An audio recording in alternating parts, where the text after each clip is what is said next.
Bonjour à toutes, je suis ravie de vous retrouver aujourd'hui pour un sujet d'ailleurs qui me tient particulièrement à cœur, c'est comment faire quand on ne se sent pas l'âme d'une entrepreneur. Me voilà qui me connecte sur Instagram et c'est parti. Parce que vivre de ta créativité, même si tu n'y connais rien dans l'entrepreneuriat, c'est possible. Mais comment faire quand tu sens que tu as l'impression que t'es pas chef d'entreprise, t'es pas entrepreneur, t'es pas businesswoman. Tu te sens que toi, ton truc, c'est créer, faire des choses avec tes mains, avec ton esprit, mais pas gérer une entreprise. Parce que tu n'y connais rien à la paperasse, parce que tu n'y connais rien à la compta, parce que tu n'y connais rien à tout l'engrenage qu'il y a pour créer une entreprise, etc. Et tu as l'impression que c'est pas ton truc, c'est pas pour toi. Et tu te demandes si finalement tu pourras vraiment vivre de ton entreprise. En fait, c'est vrai que il y a une vraie transformation. C'est une vraie transformation que de passer du plaisir ou de la pure passion dans ton activité à vraiment une activité dont tu peux vivre, une activité avec laquelle tu peux dégager des bénéfices, dégager un salaire et peut-être même faire vivre d'autres personnes. Et pour moi, cette transformation, c'est vraiment identique à celle de la chenille au papillon.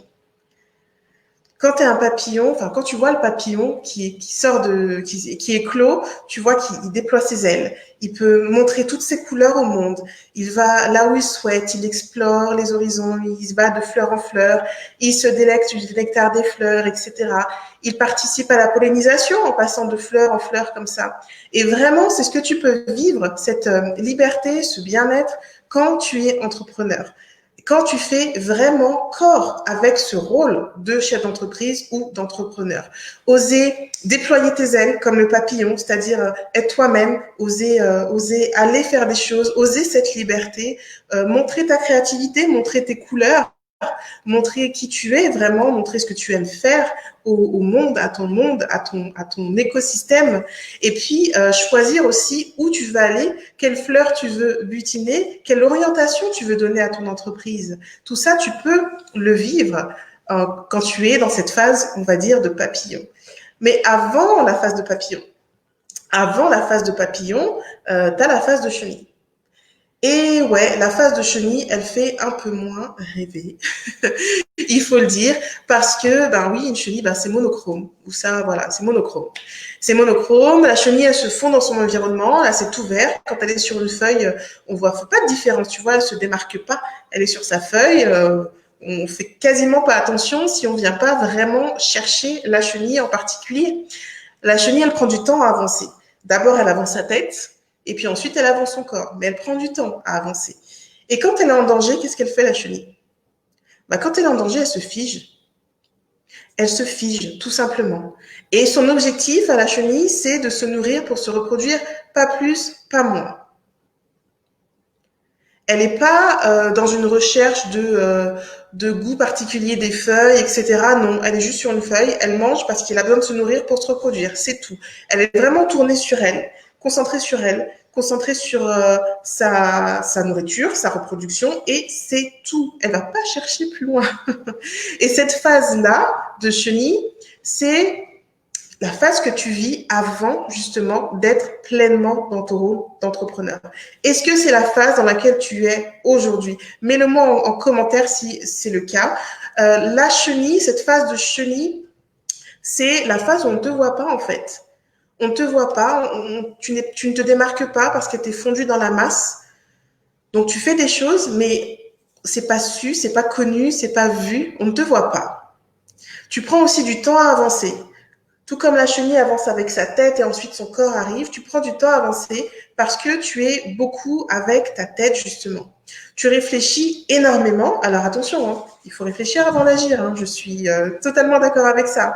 Sauf que il faut réfléchir jusqu'à un certain moment parce que en réfléchissant trop, en agissant trop avec ta tête, tu parviens à des blocages. Et t'en es plus à dire, je peux pas faire ça parce que je suis pas assez ceci. Je ne peux pas faire ça parce que c'est pas le bon moment. Je ne peux pas faire ceci, je ne peux pas faire cela, je ne suis pas assez ceci, je ne suis pas assez cela. C'est ça que j'appelle réfléchir trop avec la tête et ne pas laisser place du coup à ton intuition qui te pousse des fois à faire des choses, mais tu réfléchis tellement que tu es commode raisonnement et tu n'arrives pas à avancer. Donc c'est comme la chenille, tu avances d'abord la tête Et après, le reste du corps, mais tu avances du coup très, très lentement et tu te mets des blocages.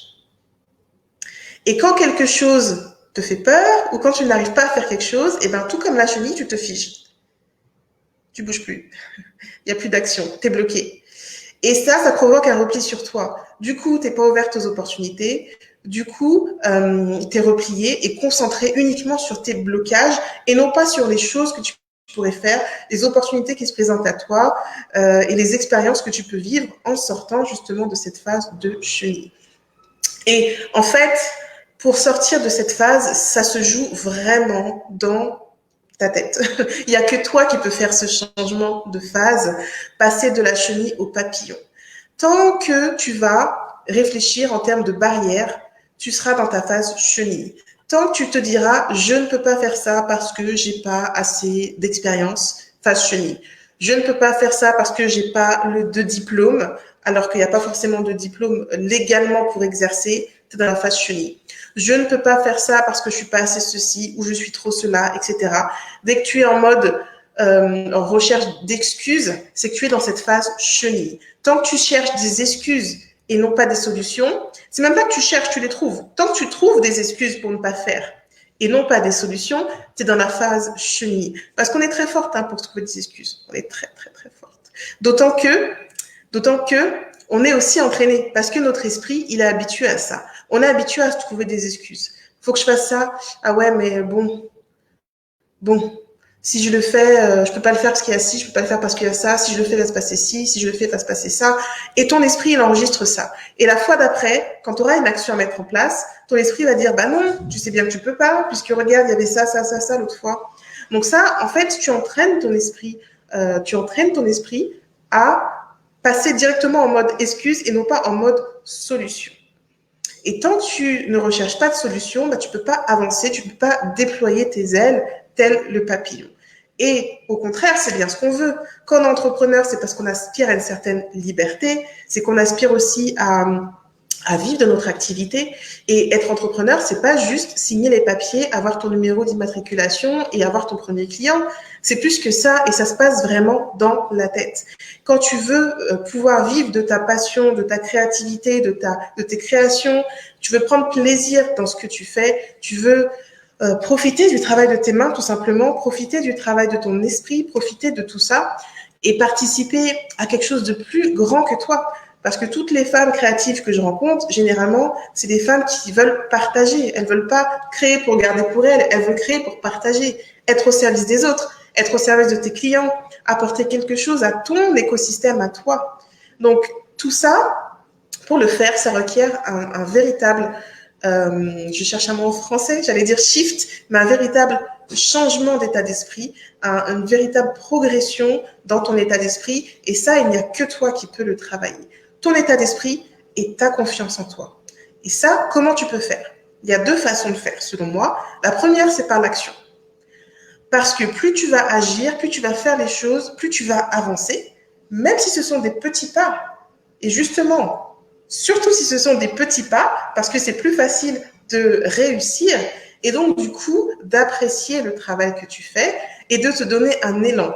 Parce que plus tu réussis, plus tu as envie de ressentir cette joie, ce bien-être de réussir, et plus tu vas être dans l'action. L'action amène l'action et du coup, tu récupères aussi les bénéfices de tes actions. Donc vraiment, la première chose, c'est passer à l'action. Et puis la deuxième chose, c'est vraiment faire attention aux messages que tu t'envoies.